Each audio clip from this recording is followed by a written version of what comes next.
वक्फ कानून के खिलाफ मुस्लिम संगठन समेत विपक्ष लगातार मुखर है और कानून वापस लेने की मांग कर रहा है। जगह जगह इसके खिलाफ विरोध प्रदर्शन हो रहे हैं तो मुस्लिम संगठन लगातार मीटिंग भी कर रहे हैं। इस बीच all India Muslim personal law board ने मुसलमानों से अपील की है कि वो शांति के साथ प्रदर्शन करें। बोर्ड की तरफ से यह भी कहा गया कि जब तक बड़े प्रदर्शन की कॉल ना दी जाए तब तक कहीं पर प्रदर्शन न किया जाए। साथ ही ऐसे प्रदेशों में विरोध प्रदर्शन करने से बचें जहां हालात सरकारी तौर पर पक्ष में न हो। दूसरी तरफ विपक्ष मामले को लेकर सरकार के खिलाफ हमलावर है और इस विरोध के बीच AIMIM के बिहार प्रदेश अध्यक्ष अख्तरुल ईमान ने PM मोदी के खिलाफ विवादित बयान दिया, जिसे लेकर घमासान मचा।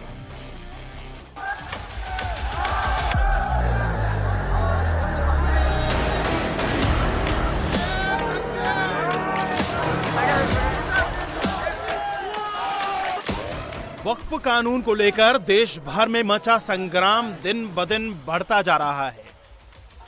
दिल्ली से लेकर बिहार और पश्चिम बंगाल तक प्रोटेस्ट और हिंसा की तस्वीरें सामने आ रही हैं।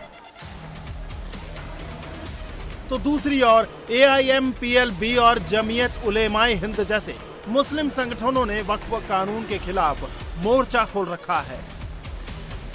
सोमवार को राजधानी दिल्ली में जमीयत उलेमाए हिंद की कार्यकारिणी मीटिंग हुई, जिसमें जमीयत के अध्यक्ष मौलाना महमूद मदनी ने साफ किया है कि देश भर में वक्फ बिल के खिलाफ विरोध प्रदर्शन जारी रहेंगे।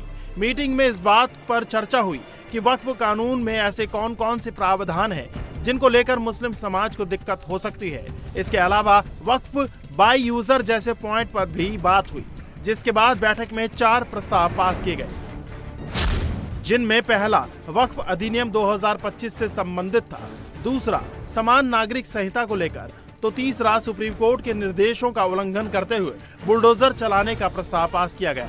इसके अलावा चौथा प्रस्ताव फिलिस्तीन पर इजराइल के अत्याचारों और गाजा में युद्ध अपराधों के खिलाफ पास हुआ। हम लोग जो जमा हुए थे उसके लीगली इस इम्प्लीकेशंस उसके क्या होंगे, उसकी क्या इम्पैक्ट होगी और ये कानून के क्या असरात होंगे, उस पर हमने डिस्कशन किया है।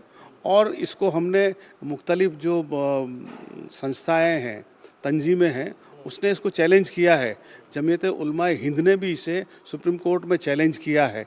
तो आज डिस्कशन ये हुआ है कि इस कानून के आने के बाद क्या क्या नुकसानात हो सकते हैं और वक्फ की मिल्कतों को, ये होने वाले नुकसानातों को किस तरह से बचाया जा सकता है, उस पर हमने डिस्कशन किया है। और आने वाले दिनों में क्या प्रोटेक्शन लेना चाहिए, क्या एक्शंस लेने चाहिए, जिससे ये डिवास्टेटिंग कानून आने के बाद भी बावजूद भी हम अपने औकाफ को बचा सकें।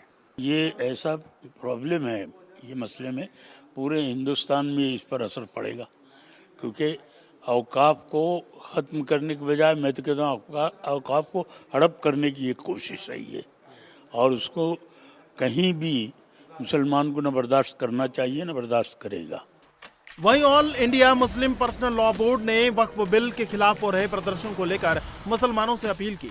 बोर्ड की तरफ से कहा गया कि वक्फ कानून का विरोध जरूरी है, लेकिन मुसलमान शांति के साथ प्रदर्शन करें।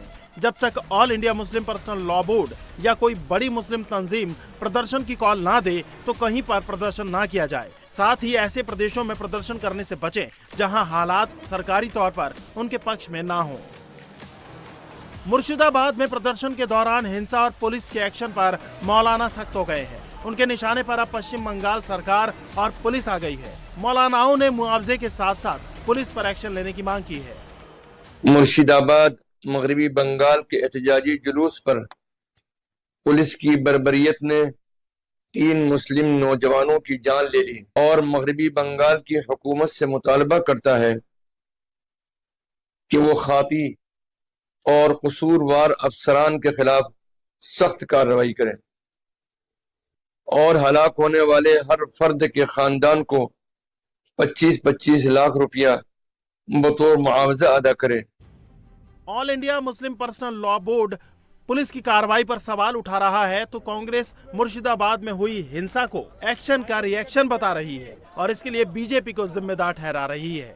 सिर्फ बंगाल में नहीं हो रहा है, वक्फ एक्ट को लेके मुसलमान पूरे भारत के अंदर प्रोटेस्ट कर रहा है। मुर्शिदाबाद के अंदर हिंसा शामिल हो गई, वो होनी नहीं चाहिए थी। लेकिन मुझे याद है जब गुजरात के अंदर भयानक कम्युनल राइट हुआ था, तो अटल जी जो उस वक्त प्राइम मिनिस्टर थे, उन्होंने कहा था कि एक्शन का रिएक्शन होता है। तो मुर्शिदाबाद के अंदर भी एक रिएक्शन है और इसके लिए भारतीय जनता पार्टी जिम्मेदार है। आप अगर किसी के मजहब पे जबरदस्ती हमला करेंगे, उसके नतीजे कुछ भी निकल सकते। किसी के मजहबी मामलात में मदाखलत नहीं करनी चाहिए, लेकिन Bharatiya Janata party anti Muslim, anti इस्लाम है, इसलिए उन्होंने वक्फ के कानून को जबरदस्ती थोपा है। एक तरफ प्रदर्शन चल रहे हैं तो दूसरी तरफ ओवैसी की पार्टी के नेता पीएम मोदी के खिलाफ भड़काऊ बयान देने में लगे हैं। AIMIM के बिहार प्रदेश अध्यक्ष अख्तरुल इमान ने किशनगंज में पीएम मोदी के खिलाफ विवादित बयान दिया।